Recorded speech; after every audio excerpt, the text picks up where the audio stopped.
after in your absence. And therefore, while we talk about expenses of the journey from your perspective, we also have to bear in mind that you should be able to meet the expenses of those you leave behind. And you should be able to come back to a source of livelihood, right? You cannot, if your source of livelihood is at risk by going for this journey, then it is not wajib on you, okay? And therefore, you should be able to come back, inshallah, and resume your source of livelihood. And that's what the last point is, availability of your means upon return. But in addition to having availability of means upon your return, there are a few things that are important to mention. You have to fulfill your obligations before you leave, okay?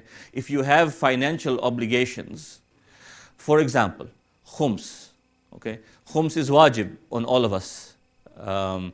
If you have a khums obligation, you cannot go for Hajj without having fulfilled your khums obligation, okay? So please, we've had this situation in the past in Makkah where people come and tell us, oh, I forgot to pay my khums funds, and then we have to make arrangements there. But if you have khums obligations, please make sure that you settle your khums obligations before you leave, okay? If you have debts to other individuals, okay, please fulfill those debts before you leave for Hajj, okay? The exception is that if you have a mortgage, okay, or you have a long-term debt, okay, that's an exception. You can still go for Hajj and come back and resume that financial obligation. But if you owe a brother $50, $100, make sure all those small debts are looked after before you leave for Hajj. Okay, so Hajj comprises of two aspects or two sections. The first is Umrah Tamattu, and the second is Hajj Tamattu. Umrah Tamattu consists of 5 rituals, and the 5 rituals are the wearing of Ihram, the performing of Tawaf, 2 rakat namaz that follows Tawaf, Sa'i, which is going back and forth between the mountains of Safa and Marwa, and then the performing of taqsir, which is clipping of the hair. Inshallah, we'll talk about each one of these individually, inshallah. Okay, so Ihram. Ihram has to be worn at a designated place. And the designated place where Ihram is worn is called miqat. There are various miqat depending on where you are going to arrive in Makkah from, okay? We generally will go to Medina first, and then from Medina, inshallah, we will make our way to Makkah. For those Hujjaj who are traveling to Makkah from Medina, the designated miqat is a place called Dhul Hulayfa. And in Dhul Hulayfa, there is a masjid, and that masjid is called Masjid al-Shajara, okay? And therefore, all our ihram will be worn in Masjid al-Shajara, okay? There are 3 specific requirements as far as ihram is concerned. One is the garments of ihram. 2 is the niyyah that has to be performed. And 3 is the recitation of a phrase called Talbiyah. Okay, so garments. As far as the garment of ihram is concerned, for women, the garments of ihram are regular clothes, okay? You can wear anything. Generally, women tend to wear white, like the men. But as far as women are concerned, there is no restriction, other than the fact that the clothes of ihram cannot be leather, silk, or gold, okay? For men, the requirement for ihram is 2 pieces of white unstitched cloth, okay? The first cloth is the loin cloth, which covers from the navel to the knees, and the second cloth is the shoulder cloth that is worn to cover the shoulders and the back. So we said that the clothes cannot be leather, silk, or gold, but there are a couple of other important requirements for the clothes of ihram. One, that they must be tahir at all times. Tahir means they should not be najis at any point in time, okay? And it's important to make a distinction between your ihram being dirty and your ihram being najis. They're 2 different things. Your ihram will get dirty, okay, because of the surroundings.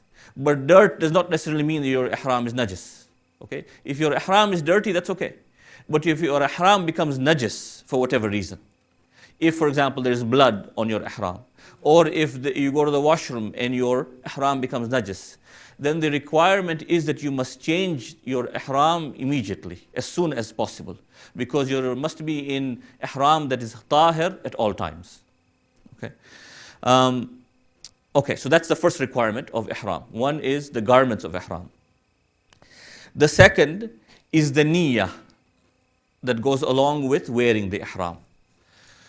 So as far as niyyah is concerned, there are really, in broadly speaking, three possibilities. We all fall into one of these three categories. Those of us who are going for the very first time. How many of us are going for the very first time? MashaAllah. Okay, so a good number going for the very first time. Except Inayat at the back there, who's been more times than all of us combined. But if you're going for the very first time, then it is your wajib hajj, obviously, then the niyyah for all of us who are going for the very first time will be that I am wearing ihram for hajj, or I'm wearing ihram for umrah tamattu, for hajjatul islam, wajib qurbatan ilallah. Okay? And you'll see that this pattern of the niyyah will follow, okay, in all the other actions. I will repeat it one more time. You have the presentation, you'll be able to go through it again and again. We will have cue cards that are given to mu'mineen when we go for hajj as well, so you will remind you of the niyyah, and we will remind you again and again, because it is important to remember the purpose of each one of these actions. If you are going for a second or third time, fourth time, and you want to perform this hajj for yourself, okay, then the niyyah is different. It is that I am wearing ihram for umrah tamattu, for hajj tamattu, qurbatan ilallah. Okay? And the third possibility is that we have been more than once, our wajib hajj is completed, but this time I wish to perform hajj for someone else, for the thawab of my parents, or my grandparents, or whoever else. Then the niyyah is different, that you are wearing ihram for umrah tamattu, for hajj tamattu, on behalf of so-and-so, or for the thawab of so-and-so, qurbatan ilallah. And you can have multiple people in your niyyah. So you could have a list of 5, 10, 15, 20 people, 50 people, it doesn't matter. But that can only happen if this is not your first hajj. If it is your first hajj, it is exclusively for yourself. Okay? This is only for those who are performing hajj for the nth time, and they wish to dedicate the thawab of this hajj to someone else. We recommend that if you are, we'll take questions at the end if you don't mind. That way at least the presentation will flow, and then we'll open up the floor for questions. You should have a list. If you are performing this hajj for the nth time, and you want to dedicate the thawab of this hajj for marhumin of your family, and you have 10 people on your list, as opposed to having to remember the 10 names every single time you perform an action and you do your niyyah, it is better to have them on a list. But that list is static. Once your hajj begins, that list is final. Okay? And you can refer to that list every time you do your niyyah. That I'm performing hajj, or I'm wearing the ihram for umrah tamattu, for the thawab of the 10 people on my list, qurbatan ilallah. Okay? But that list cannot be ever changing. It can, until you finalize the list, once you wear the ihram for umrah, that list becomes sealed. And then you perform all your rituals for the thawab of those individuals. The niyyah does not have to be verbally pronounced. Like in every other action that we are expected to perform, whether it is the fast, or whether it is salat, the obligation of verbally pronouncing the niyyah is not required. As long as there is a conscious intention that I am now wearing my ihram for umrah tamattu, for hajjatul islam, wajib qurbatan ilallah, that suffices. As long as you know what you're about to undertake as your next action. So you don't have to verbally pronounce it. Some people prefer to pronounce it verbally, which is also fine, but it isn't a requirement. Once you have worn the clothes of ihram and you have done your niyyah, and what will happen generally is that logistically it is not possible for all of us to wear our ihram clothes in Masjid al-Shajara. So what will happen is you will be asked by the organizers, please wear your clothes of ihram in the hotel before we leave. We will board the buses, we will go to Masjid al-Shajara. At that point we will not be in ihram, we will just be wearing the clothes of ihram. The niyyah will be performed in Masjid al-Shajara. So when we arrive in Masjid al-Shajara, we'll be wearing the clothes of ihram. We arrive in Masjid al-Shajara, we'll pray our Salatul Maghribain, and then in a group, small groups, typically in the buses that you have come, there will be organizers, there will be leaders who will guide you and encourage you to perform your niyyah. And we will split them in groups, those who are there for the first time, second time, third time, and so on and so forth. Once we have done our niyyah, the next obligation is to recite a phrase called the Talbiyah. Just like in Salat, once you do your niyyah and you recite the first Allahu Akbar, right, which then begins your Salat, the concept is very similar. Once you wear your ihram and you perform your niyyah, the phrase that is equivalent to the Allahu Akbar, the Takbiratul Ihram, is the Talbiyah. And that phrase is Labbaik Allahumma Labbaik, Labbaik la sharika laka labbaik, innal hamda wan ni'mata laka wal mulk, la sharika laka labbaik. Okay? This is a phrase where you're now saying to Allah subhanahu wa ta'ala, I'm here. You have invited me to your house, I'm here, accepting the invitation. It is recommended to recite the Talbiyah loudly for the men once, okay? But to repeat it as often as you can until you reach the outskirts of Makkah, okay? It is an approximately 4 to 5 hour journey from Medina to Makkah, depending on traffic. It could be much longer, but generally between 4 and 5 hours. Once you are in the state of Ihram, okay, so you've worn the clothes of Ihram, you have recited your Niyyah, and you have recited the Talbiyah, you're now technically in the state of Ihram. You're a Muhrim. In the state of Ihram, there are 25 things that are haram on someone who is in the state of Ihram. So the 25 prohibitions are as follows, and there are some that we'll cover very briefly because they don't generally apply to us, and there are some that we need to cover in a little bit more detail. So number 1, hunting is not permitted in the state of Ihram. We generally don't hunt, and therefore that's not an issue for us. But killing insects is not permitted in the state of Ihram. So if you have a fly or a mosquito that lands on you, you cannot swat the insect while you're in the state of Ihram. Okay, it is an act that is forbidden in the state of Ihram. You can flick away the insect, okay, but you cannot kill an insect in the state of Ihram. Intimacy, okay, with one's spouse is not permitted in the state of Ihram. And the same as far as masturbation is concerned, it is also related to the concept of intimacy with one's spouse.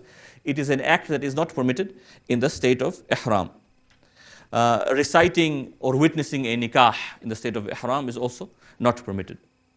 There are also some forms of social interaction that are not permitted in the state of Ihram. Outrage, anger with fellow mu'mineen, lying and swearing in the state of Ihram. These are all acts, quarreling, these are all acts that are forbidden in the state of Ihram. Carrying arms is also not permitted in the state of Ihram. So that means a sword or a spear, gun, all these things are not permitted in the state of Ihram. So those are the ones that I wanted to gloss over, but there are a few that we need to cover in a little bit more detail. So wearing sewn clothes for men, okay? We said that the ihram for men are 2 pieces of unstitched cloth, okay? Men cannot wear anything other than those 2 pieces of cloth, no undergarments, okay? Just those 2 pieces of plain unstitched cloth. And they are available readily in Medina. If you have them here and you can borrow from someone, all well and good, but otherwise they are available at every corner in Medina, okay? For women, generally, they tend to take their clothes of ihram from here, okay? So for women, it's not an issue, but for men, wearing any sewn clothes is not permitted. The exception, however, is that you can wear a belt for men, okay? If you need to wear a belt in order to carry some of your belongings, okay? Medication, for example, some money, a phone, then that is permitted. And that belt, if it is sewn, is okay. One cannot tie, for men, one cannot tie a knot in either the upper piece or the lower piece of your ihram, okay? So inshallah, when we get to Medina, for men, they'll show you various different techniques of how to wear the ihram without having to tie a knot, okay? You can wear the ihram without tying a knot, and it's pretty secure, okay? It's very secure, actually. So no knots are permitted in either the top or the bottom piece. Pins are not permitted in the loin cloth for men, Okay, but if you want to wear or have a safety pin to hold your shoulder cloth together, that's okay. Okay, and generally you will find, as inshallah, it's probably better for us to do the demonstration in Medina because it'll be fresher then. Typically for men, while everybody is concerned about the loin cloth, really the bigger concern is the shoulder cloth, because that one tends to flip open when you are praying. Okay, and so a pin is permitted for the upper cloth, the shoulder cloth. Ladies, as I said, can wear sewn clothes. There's no problem. The only exception is that ladies cannot wear gloves while in the state of ihram. The next prohibition is looking in the mirror or reflective surfaces. It is forbidden if it is for the purposes of beautification. Okay, so you will find that there are mirrors everywhere. Okay, you go to the hotel, you go in the elevator, there'll be a mirror. You go into the washroom, there's a mirror. Okay, if you unintentionally glance at the mirror, there's no problem. Okay, but if you glance at the mirror and you stop to look to say, okay, is your hair okay, or is everything looking fine, that becomes a glance of beautification. Okay, that is not permitted in the state of ihram. Okay, so looking in the mirror or a reflective surface for the purposes of beautification is not permitted in the state of ihram. Wearing glasses, however, is okay. Okay, you can wear glasses if you have transition lenses. That's also okay. Wearing sunglasses for the purposes of beautification is not permitted in the state of ihram. If, however, you have a medical reason why you need to wear sunglasses, for example, there are people who get migraines if they're not wearing sunglasses, then that is okay. But wearing sunglasses just for the purposes of beautification is not permitted in the state of ihram. Covering one's feet for men in the state of ihram is not permitted. Okay? So what that means is that for men, we cannot wear socks, shoes, stockings, or slippers that cover the entire feet. Okay? The slippers that we wear as men have to leave a significant portion of the upper part of the foot exposed. So Crocs, for example, are not sufficient. Okay? But if you wear flip-flops, then that is sufficient because enough of the upper part of the foot is exposed. Okay? That is the kind, or sandals that have a significant portion of the upper part of the foot exposed, that is okay. For women, there's no such restriction. Okay, you can wear socks, shoes, there's no problem. If your feet, however, get covered by your ihram for men, okay, we're not allowed to wear anything that covers the feet, but if your ihram covers your feet while you're sitting or lying down, that is okay, there's no problem with that. Beautification. Did I start at 3 o'clock or 3:15? 3:05, subhanAllah, okay. Beautification. One is not allowed to use certain things that are a form of beautification while in a state of ihram. So for example, use of perfume is not permitted while in the state of ihram. This means that you cannot apply perfume, smell perfume while you're in the state of ihram. Foods that have fragrant odors or aroma is okay to consume as long as you are not just taking advantage of the aroma of the food while in the state of ihram. Okay, but eating a food that has an aroma to it is not problematic. One cannot, however, plug one's nose while in the state of ihram if you come across a foul odor. Okay, this is the reason why you will see on your list of things to take why we take unscented soap. Okay, because the ghusl that we perform, which is mustahab before wearing ihram, is performed with unscented soap because we don't want the scent to linger on our bodies while we're in the state of ihram. Because of this restriction, that one cannot be applying perfume on our bodies or on our clothes for that matter while in the state of ihram. Another restriction of beautification is for ladies wearing kohl or surma in the state of ihram is not permitted. Other forms of beautification, jewelry. Okay, for men, because it is mustahab to wear the aqiq, that is permitted. Okay, but generally we recommend that because you want to appear before Allah subhanahu wa ta'ala in the utmost form of simplicity, that we take off all the adornments that we wear typically, whether it is a watch or a necklace or rings. Even those who wear aqiq on a regular basis, many of them will remove their aqiq while in the state of ihram. Okay? Aqiq, however, is permitted if you wish to wear aqiq in the state of ihram. For women, jewelry that you regularly wear is permitted in the state of ihram. So if you regularly wear a chain, for example, then that chain is permitted for you, and a watch, for example. If you wear the watch and the necklace, for example, at all times, then that kind of adornment is permitted for you in the state of ihram. But anything over and above that is not permitted in the state of ihram. Applying oil, whether it is scented or unscented, is not permitted in the state of ihram, except if it is for medical reasons. Cutting one's nails is not permitted in the state of ihram unless there is a reason for you to do so. Removing hair from the body, okay? So cutting hair is not permitted in the state of ihram. If your hair tends to fall off, for example, if you constantly rub your hand on your head and you know that by doing so hair is going to fall off from your head, then that is an act that is not permitted in the state of ihram. If, however, the hair falls off unintentionally, you are performing wudu, for example, okay, and your hair falls off from your head or from your beard, then that is an unintentional act that is okay. But any intentional act that will result in hair falling off from the body is not permitted in the state of ihram. For men, in the state of ihram, we are not permitted to cover our head, okay?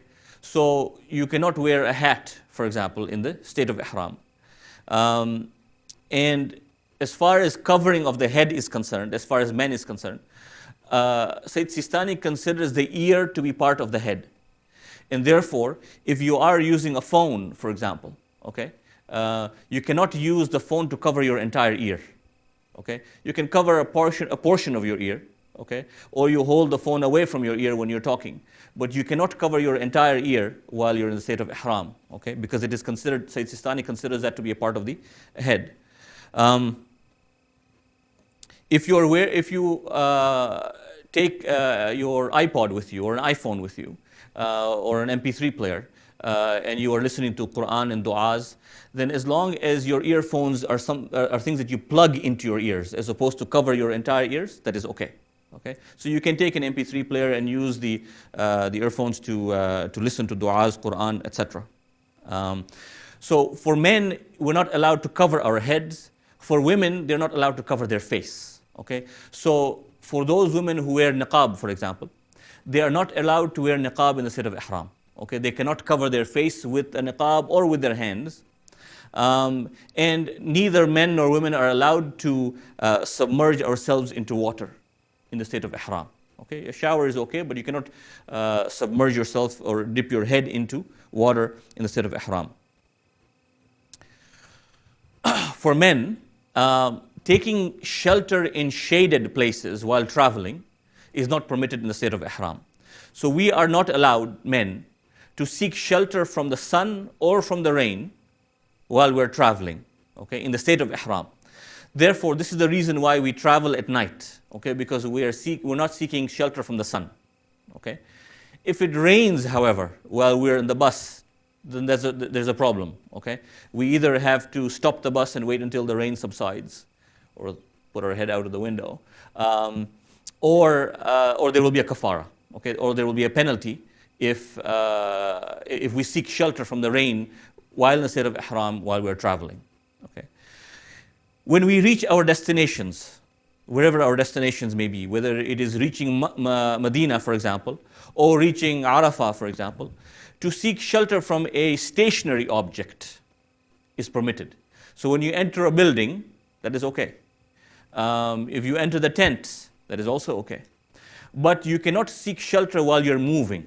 So you cannot hold an umbrella for us men. Okay? While we're in the state of ihram, when we're walking, you cannot seek shelter from the sun by protecting yourself with an umbrella. If, however, the building has a shadow and you're walking and the shadow of the building falls on you, that's okay. Okay? But you cannot consciously be seeking shelter while in the state of ihram for men. For women, for children, there's no problem. There's no such restriction. You can travel during the day in the bus or seek shelter from the sun and the rain in the state of ihram. There is no such problem. Bleeding or consciously causing yourself to bleed or extracting a tooth in the state of ihram is not permitted. Okay, so if you're going to scratch yourself and you're concerned that you're going to start bleeding if you scratch yourself, then you're not allowed to consciously scratch yourself and encourage the bleeding, because one is not allowed to bleed one's body while in the state of ihram. Okay, so give me one loud salawat, please.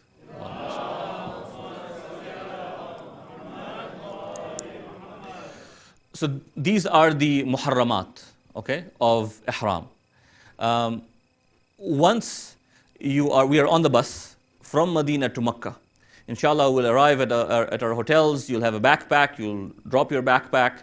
You'll be asked to perform wudu and meet down in the lobby, because in a small group or small groups, inshallah, those who've been before will take you for Umrah. Okay. So now the first arkan we said of Umrah Tamattu is the wearing of ihram. The second arkan or the second ritual in Umrah Tamattu is the performing of Tawaf. There are 5 conditions for Tawaf. The first is the Niyyah. The second is Tahara or purity, both ritual purity and physical purity. Third or fourth is that men have to be circumcised before they perform Tawaf. It's a requirement. And fifth, there's a requirement to cover one's private parts throughout Tawaf. Okay, and we'll cover each one of these in a little bit of detail. So I'll repeat the Niyyah one more time, and then inshallah you'll see the Niyyah in the slides that you have received, but the concept is the same. If it is our first Hajj, okay, then the Niyyah would be that I am performing Tawaf of the Kaaba in 7 rounds for Umrah Tamattu, for Hajjatul Islam, wajib, qurbatan ilallah. If it is a subsequent Hajj for me and I am performing it for myself, then the Niyyah is that I am performing Tawaf of the Kaaba 7 rounds for Umrah Tamattu, for Hajj Tamattu, qurbatan ilallah. And then if it is a Hajj that is being performed for the thawab of others, alive or not alive, the Niyyah is that I am performing this Hajj or performing this Tawaf of the Kaaba 7 times around the Kaaba for Umrah Tamattu, for Hajj Tamattu, for the thawab of the following individuals, qurbatan ilallah. Okay. So, the first requirement of Tawaf is the Niyyah of performing Tawaf. The second is purity. Purity of 2 kinds. First, ritual purity, which means that one must be, okay, there are certain actions in Hajj that must be performed in the state of wudu. Tawaf is one such act. Okay, one must perform tawaf in the state of wudu. Okay, therefore that's why we recommend everybody does wudu before they leave the hotel, in order to be in the state of wudu when you get to the haram for tawaf. If your wudu breaks before your 4th round of tawaf is complete, because we have to do 7 rounds of the Kaaba. If your wudu breaks before the 4th round is complete, your tawaf is null and void. Okay, you have to come out, do your wudu again, go back and start afresh. Okay, this rule of 4 is important. Okay, if it happens prior to the 4th round, it's null and void. You have to repeat. If it happens after the 4th round is complete, okay, and we'll define a round in a minute. If it happens after the 4th round is complete, then there are 2 scenarios.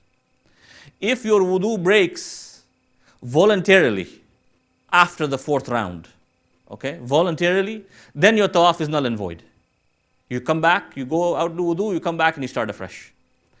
If, however, your wudu breaks involuntarily after the 4th round, then you leave, you perform wudu, you come back and you resume from where you left off.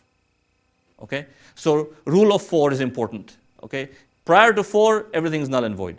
After 4, it depends on whether it was voluntary or involuntary.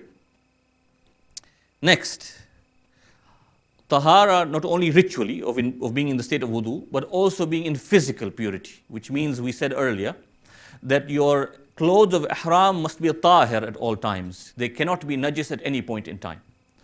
Not only do your clothes have to be tahir, also your body has to be tahir. Meaning that if there is blood on your foot, for example, because someone stomped on your feet, okay, then there's an obligation to cleanse yourself of the najasa before you continue your tawaf. Okay, so you must be ritually pure and physically pure while performing tawaf, both in terms of clothes of ihram and your body. And the rule of 4 is the same. If, for example, you find out that you're bleeding, or that there is blood on your clothes of ihram, it may not be yours, but someone else may be bleeding, okay, and they touch you, and your clothes of ihram are now najis, okay. If you find out about this najasat before 4 rounds are complete, your tawaf is null and void. You go out, you cleanse yourself of the najasat, or you change your clothes of ihram, and you come back and you start afresh. If, however, you find out about this najasat on yourself, whether it is yours or from someone else, after the 4th round, then the same rule applies. You come out, you cleanse yourself of the najasat, and you go back and you resume from where you left off. Okay? You are obligated, however, to make sure that if you are concerned about najasat, for example, someone stomps on your feet, okay, and you're concerned that you may be bleeding, you cannot ignore looking at your foot thinking, okay, well, I'll wait till the 7 rounds are complete. Because if you find out about najasat after the 7 rounds are complete, and you genuinely did not know, okay, nobody told you, you didn't realize, then that is fine, okay? But if someone stomps on your feet and you consciously choose not to look because you're worried that I'm going to have to repeat my tawaf again, that does not permit it, okay? So if there's a concern, you have to look, okay? And if it's clean, alhamdulillah, you continue on. If it is not, you got to cleanse and then resume. If you find out about the najasat after the tawaf is over, it's all done, no problem, okay? Men, obviously, we said the next condition is that men need to be circumcised and private parts need to be covered in the state of while performing tawaf at all times. Okay, now the tawaf itself.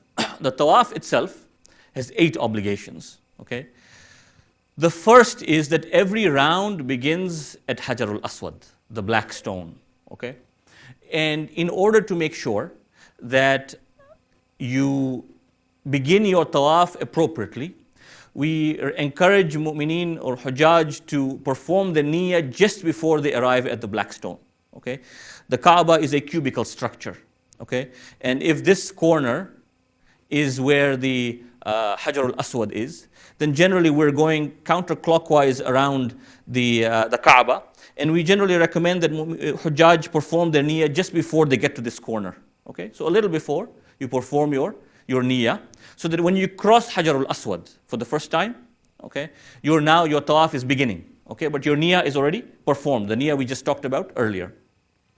So every round begins at Hajar, and every round ends at Hajar, okay, so one complete circle around the Kaaba from Hajar to Hajar is considered to be one round, okay. Okay, so every round begins at Hajar, every round ends at Hajar. Upon completion of Tawaf, okay, just as we started a little bit before Hajar with our niyyah, it is recommended that you go a little past Hajar al-Aswad so that your 7 rounds are now complete in their entirety. Okay, you started a little before and you end a little after in order to make sure that your 7 rounds are complete. Your left shoulder, the next obligation. Your left shoulder must be pointing towards the Kaaba at all times. Okay? Now, there will be lots of pushing, lots of shoving. Okay? And you will get a little bit disoriented because of the pushing and shoving. But as long as, in general, your left shoulder continues to point towards the Kaaba, there's no problem. The problem arises when you get so disoriented that you are facing the opposite way, for example. Now your right shoulder is facing the Kaaba. Or you are facing the Kaaba itself. Okay, you've been pushed in such a way that your left shoulder is no longer pointing towards the Kaaba.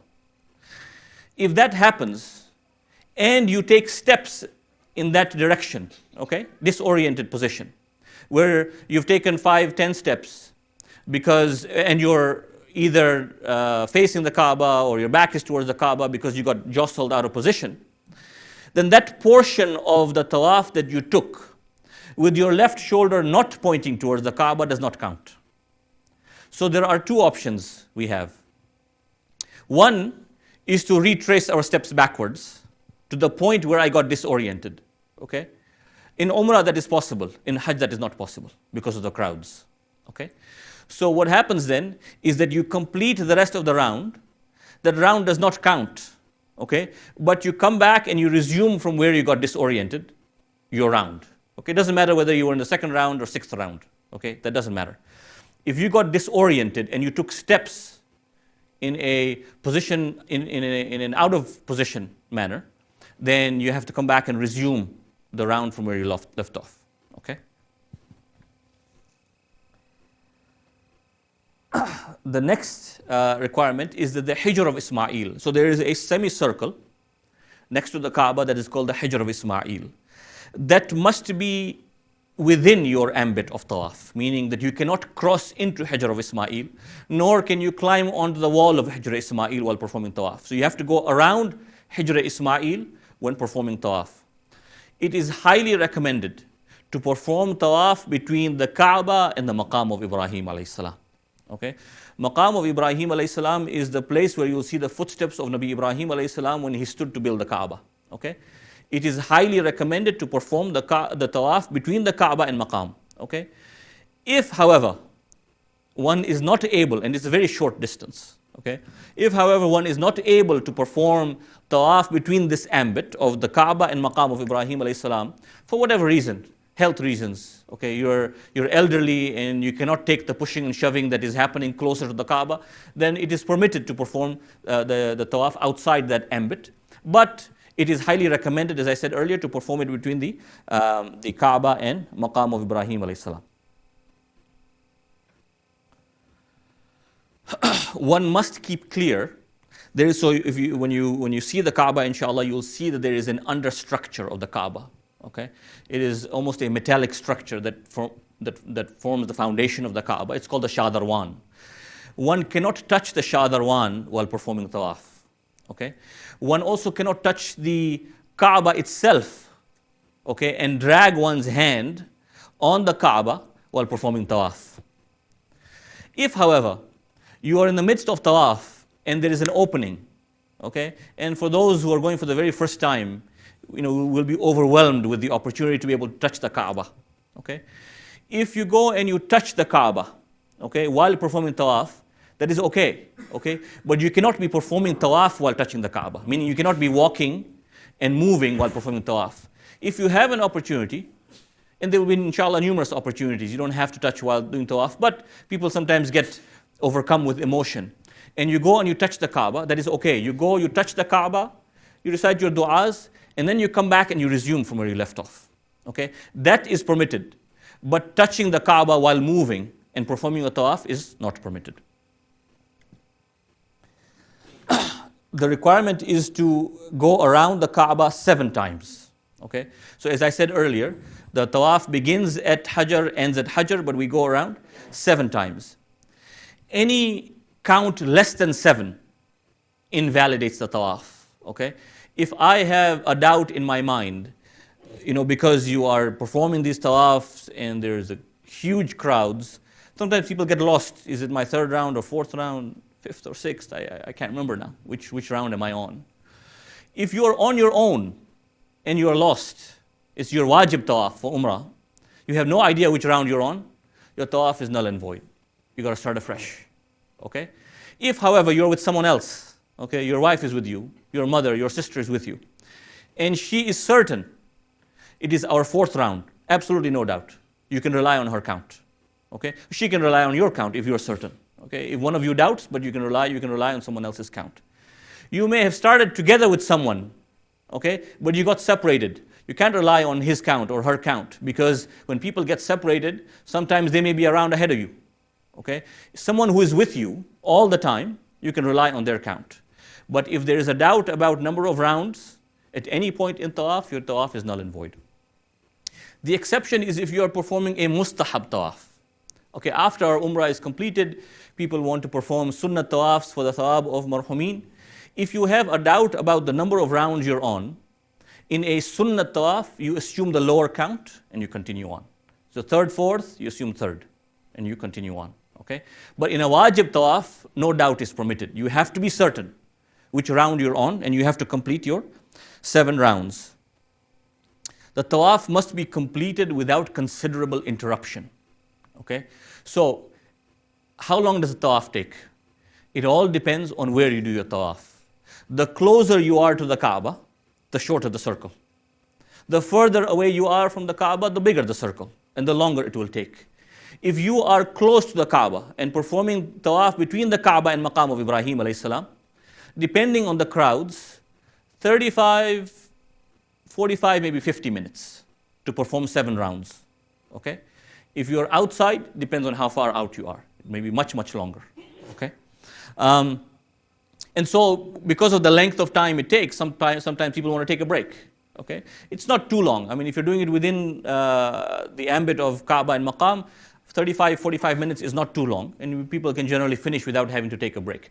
If you do, however, need to take a break, if you need to take a break, you're allowed to take a break as long as the break is not a considerable one, such that if I'm observing you, I'm wondering, is he still in the midst of tawaf or not?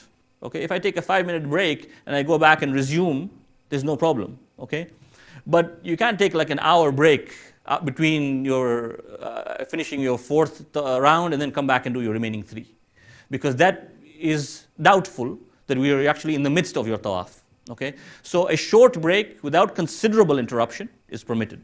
Now, if you have to leave because you have to perform wudu, for example, your wudu broke, or you have to cleanse your najasa, that's okay. You go out, you cleanse, and you come back and you resume from where you left off.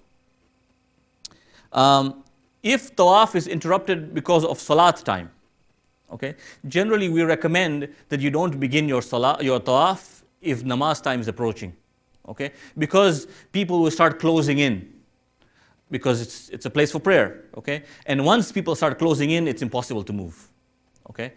If you get interrupted because of salat, then you can pray and you resume from where you left off, okay. But we generally recommend that if namaz time is approaching and you don't think you have enough time, wait until salat finishes and then you start your tawaf. For those who are elderly, okay, let me talk the next one. Tawaf must be performed with free movement. Okay, what that means is that I have to be physically walking. Okay, if because of the crowds I get lifted off my feet, okay, and I move certain amount of distance off my feet, okay, or not consciously moving, then the same rule applies as if I was disoriented. Okay, I either retrace my steps back, which is not going to happen in Hajj, or I don't count that round. I go around and I resume from where I got lifted off my feet. Okay, now for elderly, okay, wheelchairs are not permitted on the ground floor just because of the sheer crowds. Okay, but they now have platforms which are temporary structures that they have built because of the expansion in the Haram. Last year when we were there, the upper platform was not permitted for us because it was above the Kaaba. Okay, Tawaf must be performed on the ground floor. Okay, you will find other mu'mineen performing Tawaf on the 2nd floor and on the rooftop. Okay, for us, from a Shiite perspective, we are not allowed to perform Tawaf on any of those floors.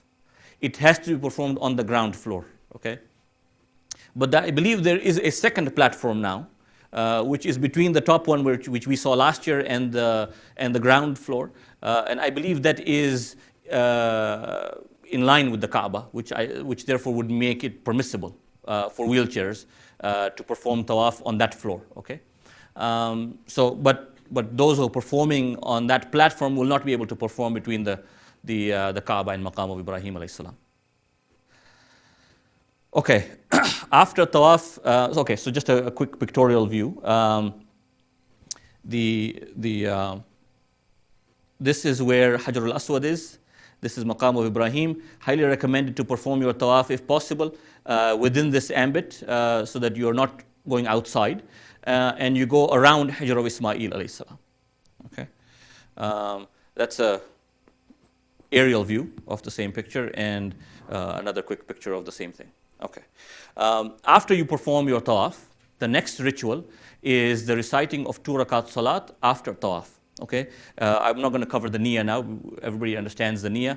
We can address questions at the end, inshallah, if there's a clarification required, or you can look at the slides after as well, inshallah.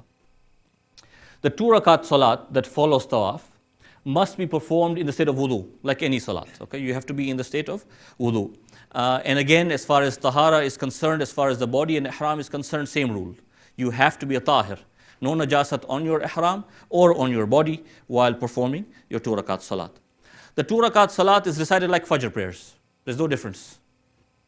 Surah Al-Hamd, any second surah in the first rakat, and the same for the second rakat. The salat, however, has to be recited behind Maqam of Ibrahim alayhi salam.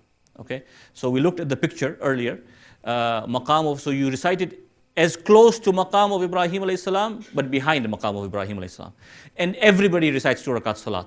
Okay, and you will find that there is a place, even though there are millions of people, thousands of people doing tawaf, there is a place where people are praying. So you go, you pray your 2 rakat salat, and you move on. Okay, be conscious of the fact that others want to pray. Recite your 2 rakat salat, you'll have other opportunities to pray in the sahan of the haram. Okay, at this particular time, recite your 2 rakat namaz, and you stand up and you leave, giving opportunities for others to recite their 2 rakat salat.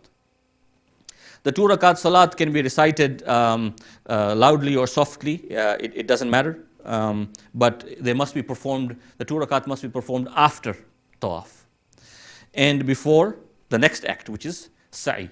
Sa'i is going back and forth between the mountains of Safa and Marwa.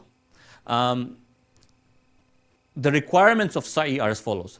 One does not have to be in the state of wudu while performing sa'i. Okay, so wudu only required for tawaf and the namaz that follows. If your wudu breaks or you want to take a break, go to the washroom, come back and do your sa'i, you don't have to be in the state of wudu. If you are, all the better, but you don't have to be in the state of wudu. Sa'i must be performed after tawaf and the 2 rakat namaz that follows. Sa'i consists of 7 laps. You start at the mountain of Safa and you go to the mountain of Marwa, that is 1. Marwa to Safa is 2. Safa to Marwa is 3, and so on and so forth. And because 7 is an odd number, you will end up at the mountain of Marwa when you finish. Okay, so 1 is not going back and forth. 1 is just Safa to Marwa. Okay, Marwa to Safa is 2, and so on and so forth. So you finish at Marwa.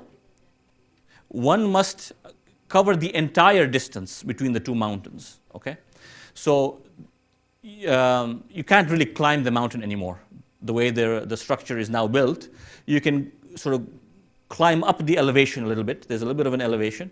You climb up the elevation, and now you're in the Mount of Safa. You come back on the other side, and you climb the elevation. You're now at the mountain of Marwa. But you cover the entire distance between the 2 mountains.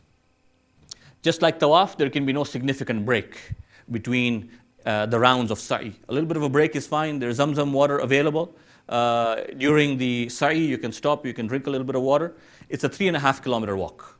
Okay, the 7 laps is approximately a 3.5 kilometer walk. The requirement is that you walk briskly in sa'i. Okay, this is a requirement of sa'i. Now, sa'i over the last few years has been expanded.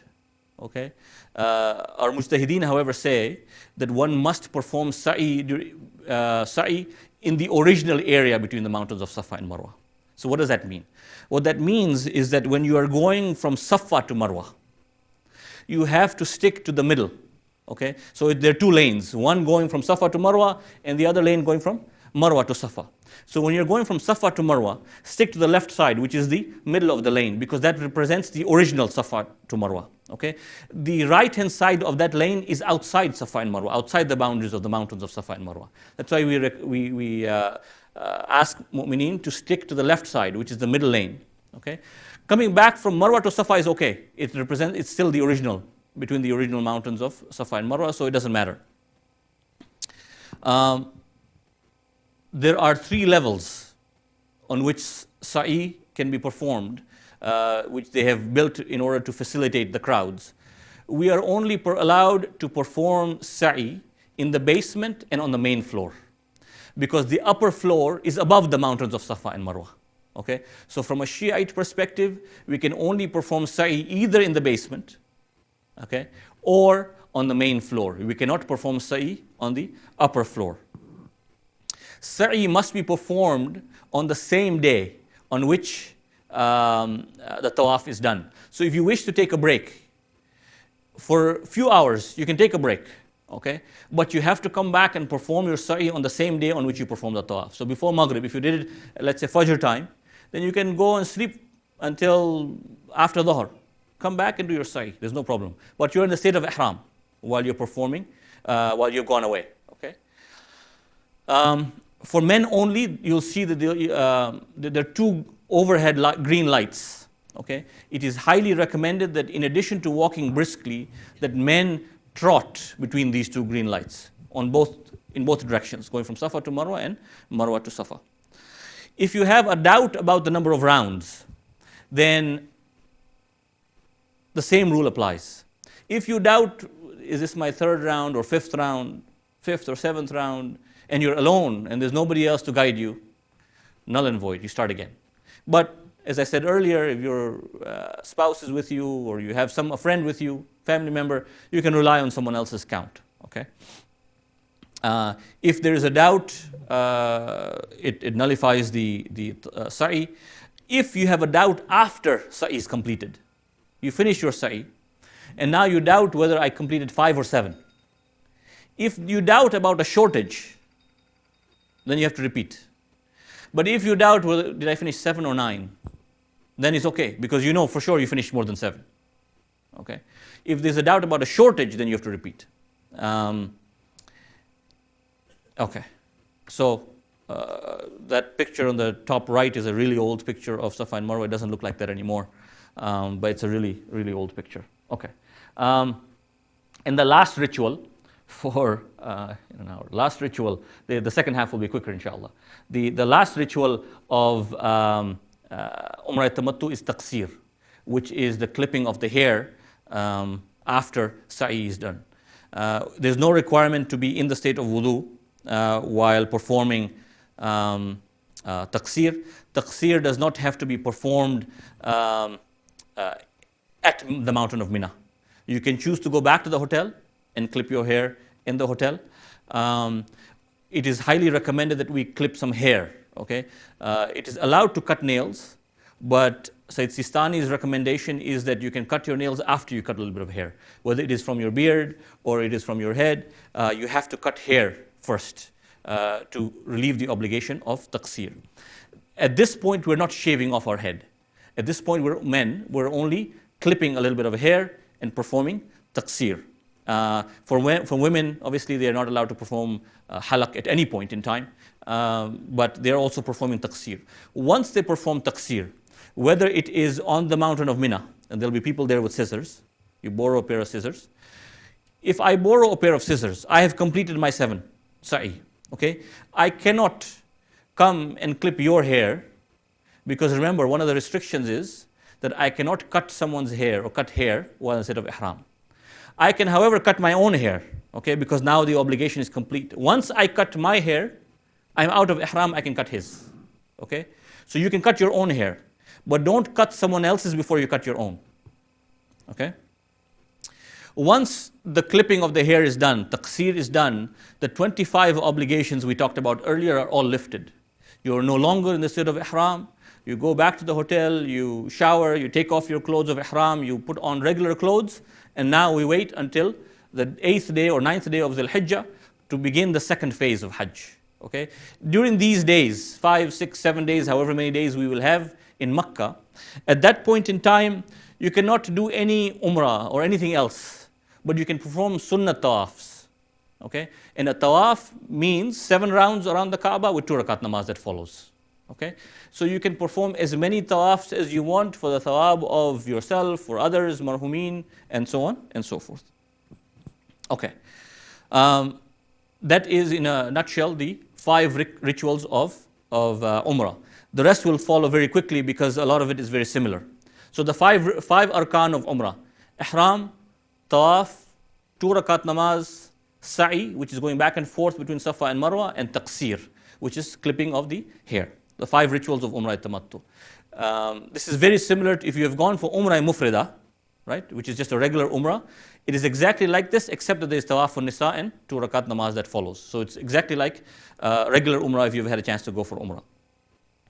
For Hajj Tamattu, there are 13 rituals, okay? And we will cover them very quickly because a lot of it is very similar.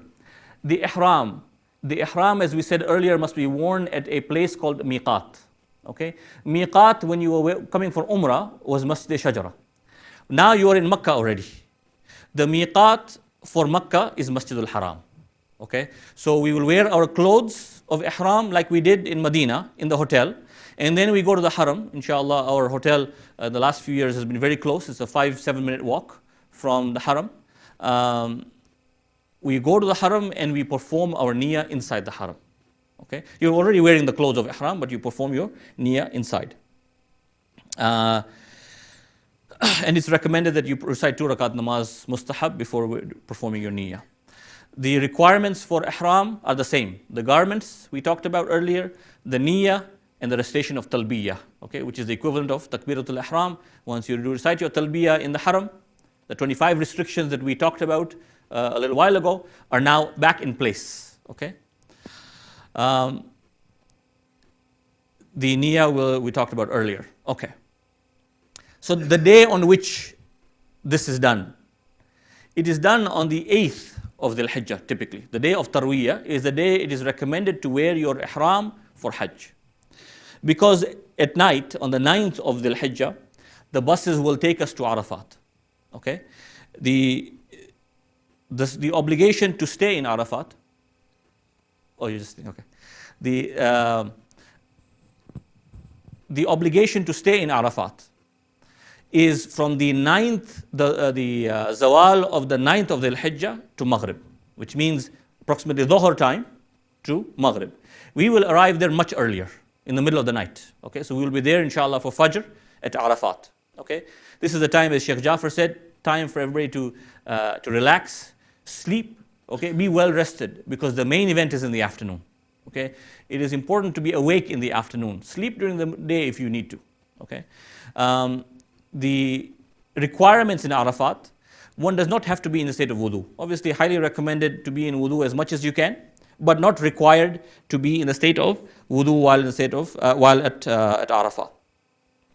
One must perform one's Niyyah in the afternoon at Dhuhr time, and again we remind everybody to perform their Niyyah in the afternoon and spend that afternoon from Dhuhr till Maghrib in Arafat.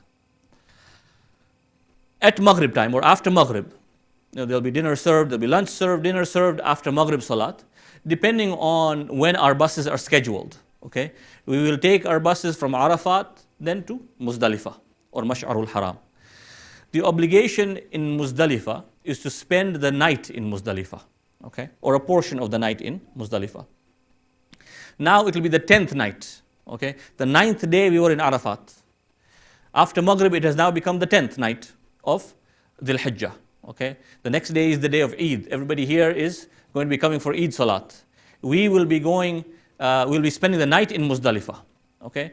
In Muzdalifah, again, not required to be in the state of wudu, but recommended.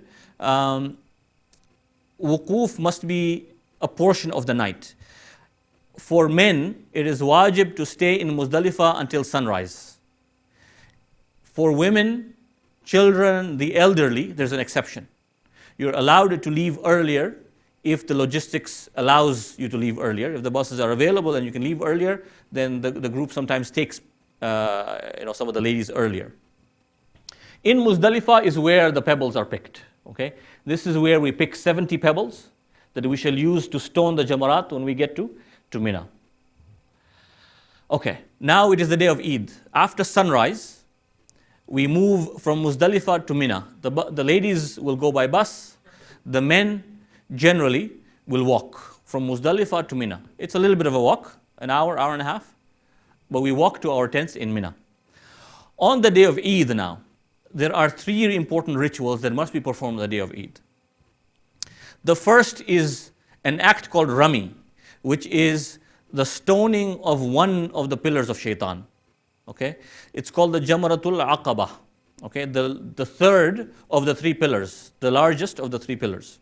I think they're physically the same size, but it's called the larger pillar or the largest pillar.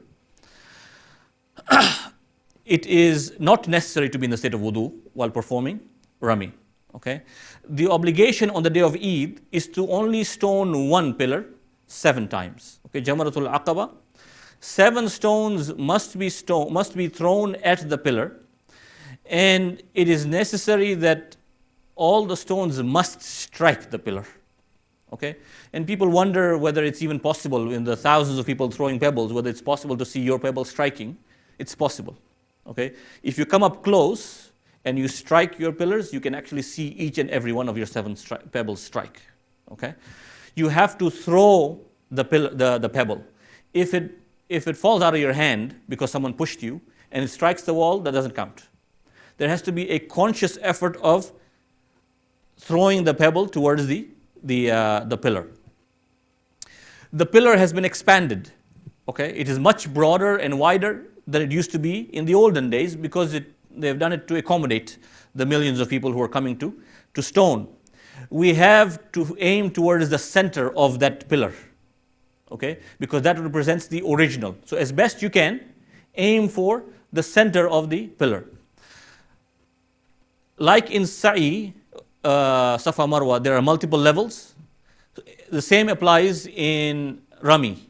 They have built a multi-story structure to allow millions of Hujjaj to perform their Rami together.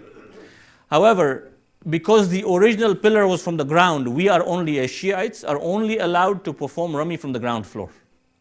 We cannot perform Rami from any of the upper floors. Okay? So it reduces the congestion because there are many who are going on the upper floors, but we are only allowed to go on the lower floors. And the guides will guide us how to get to the ground floor because it's a maze. If you take the wrong path, you'll end up on the upper floors. But inshallah, if you follow the groups, and once you go the first day, then the second and third day it'll be easier, inshallah, you'll know how to get there. For men, it is required to stone between sunrise and sunset. Okay? For women, if you are able to go to Mina before sunrise, because you're allowed to, and the buses will take you, then generally the group leaders will take you to perform your Rami before sunrise, before the crowds begin. Okay? But sometimes there have been instances where they have not been able to go early enough, then you will accompany the men after. Okay? It's a lot harder, but sometimes that's just how it needs to get done because of logistical reasons. I've said this already, the stone must strike the original pillar.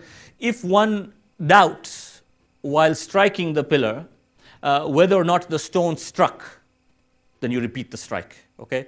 If you throw stone number 3, and I'm not sure whether it actually hit the pillar or not, you replace and you restone number 3. Okay? If you have a doubt after the ritual is completed, you finish everything, now you doubt, was it 6 or 7 or 7 or 8, then you ignore. Okay? If in the midst of performing the ritual, if there is a doubt whether there is 3 or 4, then you stone to make sure that you are certain that 7 struck. Even if 9 strike, no problem. Okay? But 7, a minimum of 7 must strike. Okay. So there is Jamaratuz Al-Sughra, Al-Wusta, and Al-Aqaba. On the day of Eid, we're only doing the last one, Al-Aqaba. Okay? You will see nobody is stoning pillar 1 and pillar 2. Okay? The pillars 1 and 2 will be empty. Everybody will be stoning pillar 3 on the day of Eid. Okay? That's a picture of what the wall looks like now. It's a huge pillar.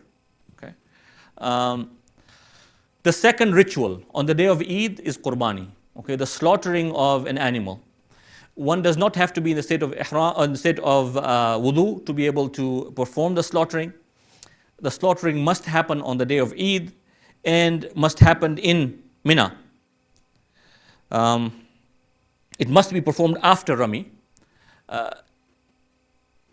You can either slaughter a camel or a sheep or a cow or a goat.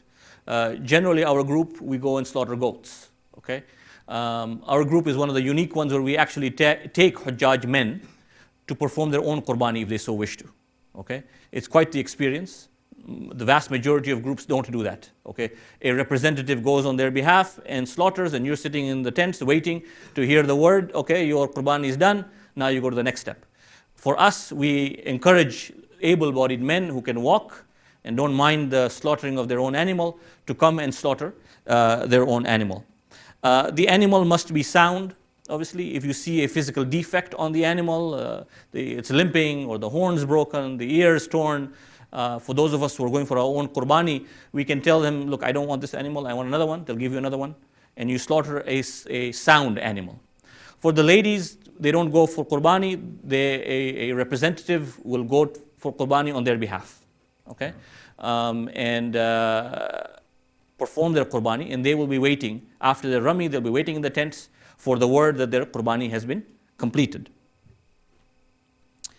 And then the final action on the day of Eid is the performing of halaq or taqsir for ladies. Okay, if it is your first Hajj, highly recommended to shave the head. Okay, so this is the third ritual on the day of Eid. First was rami, stoning one pillar. Second, qurbani, and third, shaving of the head. And this is done in Mina after qurbani is completed.